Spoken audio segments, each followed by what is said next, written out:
नमस्कार प्रिय विद्यार्थियों, हम कंसाइनमेंट को डिस्कस कर रहे थे। उसी में हमारा नेक्स्ट टॉपिक है overriding commission. This commission is offered when the goods are sold at a price more than the invoice price. जब गुड्स को मोर देन इनवॉइस प्राइस पर हम सेल करते हैं तो हम उस पर एक्स्ट्रा कमीशन जो देते हैं उसको बोलते हैं overriding commission. Therefore it is usually calculated on the excess of sale proceeding over the prescribed price. जो हमारा निर्धारित मूल्य है उस मूल्य से ज्यादा मूल्य पर बेचने पर जो एक्सेस सेल होती है उसके ऊपर ये कैलकुलेट किया जाता है। However it may be allowed on the total sale also, लेकिन क्वेश्चन में ये टोटल सेल पर भी अलाउ हो सकता है, वो एग्रीमेंट के ऊपर डिपेंड करता है। Idea behind allowing such commission is to encourage the consignee to sell the good at the maximum possible price. Consignee अधिकतम मूल्य पर उसको बेचे, इस के पीछे ऐसा विचार है। इस विचार को रखकर ये ओवरराइडिंग कमीशन दिया जाता है। तो देखते हैं इसको कैसे करेंगे क्वेश्चन के माध्यम से। J consign goods for sale at invoice price of 5,50,000 to K। J ने इनवॉइस प्राइस पर माल को बेचने के लिए 5,50,000 रुपए का माल K को भेजा। कॉस्ट थी गुड्स की 5 लाख रुपीज। J ने 7,000 फ्रेट के पे किए, K ने डिलीवरी ली और इमीडिएटली एक बिल एक्सेप्ट किया 2,80,000 रुपीज का। 3 मंथ आफ्टर कंसाइनी ने क्या रिपोर्ट किया कि 80% goods have been sold for 4,80,000। 80% माल उसने 4,80,000 रुपए में बेच दिया। She has incurred selling and distribution expense 2,200। 2,200 रुपए उसने सेलिंग और डिस्ट्रीब्यूशन का खर्चा पे किया। K is entitled to get a commission of 5% on the invoice price. Invoice price पर 5% कमीशन मिलेगा। 25% सरप्लस पर मिलेगा जो एक्सेस रियलाइज होता है इनवॉइस प्राइस से। अज्यूमिंग दैट के remitted the balance amount by bank draft. Bank draft के माध्यम से के ने बैलेंस अमाउंट भेज दी। कंसाइनमेंट अकाउंट बनाना है।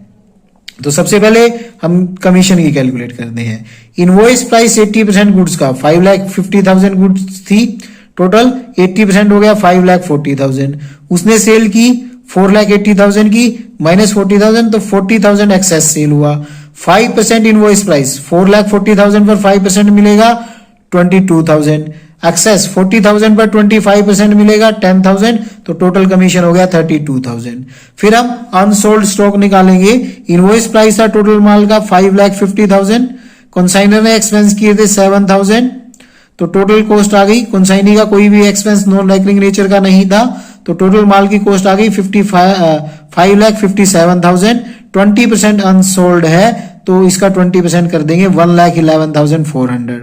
Stock reserve 5,50,000 excess invoice price था 5 लाख उसका कॉस्ट था, तो 50,000 एक्सेस था, उसका 20% 10,000 हमारा स्टॉक रिजर्व आ जाएगा। कंसाइनमेंट अकाउंट बनाना है। गुड सेंड की कंसाइनमेंट पे 5,50,000 की 50,000 से क्रेडिट कर देंगे। लोडिंग हो गया क्योंकि हमने एक्सेस प्राइस दिखाया था। के ने एक्सपेंसेस किए जे ने 7,000 रुपीज। के ने एक्सपेंसेस किए 2,200। उसका कमीशन हमने सेल कर दिया उसने 4,80,000 का 80% गुड्स। कमीशन बना था उसका 32,000 अभी हमने ऊपर कैलकुलेट किया था। फिर उसके पास जो अनसोल्ड स्टॉक रह गया वो अभी हमने कैलकुलेट किया था 1,11,400। कंसाइनमेंट अकाउंट उससे क्रेडिट हो जाएगा। स्टॉक रिजर्व जो कैलकुलेट किया था 10,000 उससे कंसाइनमेंट अकाउंट डेबिट हो जाएगा। डेबिट क्रेडिट को मिलान करेंगे तो हमारा प्रॉफिट आएगा 40,200 रुपीज, जो कि हमारे जनरल प्रॉफिट एंड लॉस में चला जाएगा। नेक्स्ट क्वेश्चन देखते हैं। R send 400 phones to M. R ने 400 फोन एम को भेजे। क्या टर्म्स थी? All phone were be sold at 20% above the cost price. Cost price से 20% ऊपर पर सेल करने थे। कॉस्ट प्राइस था 5,000 तो 20% हो गया 1,000 तो 6,000 पर फोन उसने सेल करने थे। Any difficult in the selling price, कोई भी कमी रहती है वो एम के द्वारा बियर की जाएगी, बोन की जाएगी। 50% अगर एक्सेस में है तो वो रिटेन कर लिया जाएगा एम के द्वारा। एम ने 4% साधारण कमीशन 1% डेल क्रेडिट कमीशन मिलेगा टोटल सेल पर। ये मिलेगा टोटल सेल पर। आर ने इनकर किए ट्रांसपोर्टेशन के चार्जेस 5,000 रुपीज। एम ने अकाउंट सेल भेजी indicating that 100 phone were sold for 5900 each. 100 phone 5900 की रेट से सेल कर दिए. 200 फोन 6500 की रेट से सेल कर दिए. 50 फोन्स 6200 रुपीज की रेट से सेल कर दिए. लोडिंग अनलोडिंग चार्जेस है 4000. Selling expenses 6500. एम ने एक बैंक ड्राफ्ट भेजा नेट अमाउंट का आर को along with the account sale. Consignment account बनाना है तो हमें सेल निकालनी. पहले तो मिनिमम सेलिंग प्राइस निकालेंगे 5000 प्लस 20% ऑफ 5000 6000 आ जाएगा. टोटल सेल निकालेंगे 5900 की रेट से 100 फोन सेल किए. 200 फोन 6500 की रेट से और 50 फोन 6200 की. तो टोटल सेल हो गई 22 लाख. तो 22 लाख पर कितनी सेल ओवर हुई? 6500 की रेट से सेल किए 200 फोन. 6000 का सेल करना था. 500 रुपीज एक्सेस हो गया पर फोन. 200 से हो गया तो 1 लाख रुपीज का. 50 फोन 62 की रेट से सेल किए. 200 पर फोन एक्सेस हो गया 50 की रेट से 10,000. टोटल 1,10,000 का एक्सेस सेल किया. 5% कमीशन मिलेगा टोटल सेल पर. 4 + 1 5% 22 लाख पर 1,10,000. 50% मिलेगा 110 पर क्योंकि जो एक्सेस सेल किया था 55,000. टोटल कमीशन हो गया 1,65,000. लेकिन 100 फोन उसने 100 रुपए कम की रेट से सेल किए. 6,000 के सेल करने थे 5,900 के सेल किए जो कंसाइनी के द्वारा बियर किए जाएंगे. तो 100 रुपीज पर फोन 100 फोनों पर 10,000 हो गया. तो नेट कमीशन बनेगा 1,55,000. फिर निकालेंगे क्लोजिंग स्टॉक. 50 फोन उसने बचे हुए थे. 5,000 का एक था 2,50,000 के.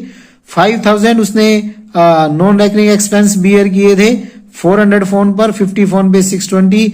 4,000 उसके एक्सपेंसेस थे लोडिंग अनलोडिंग के.